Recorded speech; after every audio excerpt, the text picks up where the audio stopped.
Hi friend, अस्सलाम वालेकुम। उम्मीद करता हूँ आप लोग सब खैरियत से होंगे। गर्मी का सीज़न अल्हम्दुलिल्लाह ख़त्म हो गया है। माशाल्लाह मेरे पैरोट्स जो हैं वो ब्रीडिंग स्टार्ट कर दिए हैं इन्होंने। आप देख रहे होंगे इन्होंने 5 अंडे ले किया है और तकरीबन 20 डेज़ हो गया है। अब इंशाअल्लाह उम्मीद है कि जिस तरह अंडे के से पता चल रहा है कि बहुत जल्दी जो है हैचिंग स्टार्ट होने वाले हैं।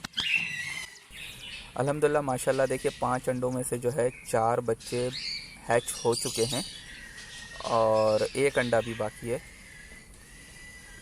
वो अंडे को बाहर निकाल कर अभी देखते हैं। माशाल्लाह ये भी क्रैक नज़र आ रहा है। इसका मतलब है कि आज या कल सुबह इंशाल्लाह इसमें से भी जो है बच्चे बाहर आ जाएंगे। इनमें से जो अंडे की छिलके हैं उसे बाहर निकाल देता हूँ ताकि बच्चों को प्रॉब्लम ना हो। माशाल्लाह देखें छोटे छोटे से क्यूट क्यूट से बच्चे। ओके फ्रेंड, उम्मीद करता हूँ आपको वीडियो अच्छी लगी होगी। वीडियो अच्छी लगे तो लाइक, शेयर और कमेंट ज़रूर कीजिएगा।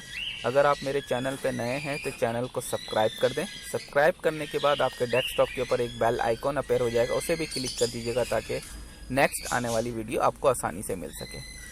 Okay friend, take care, bye bye, अल्लाह हाफिज़।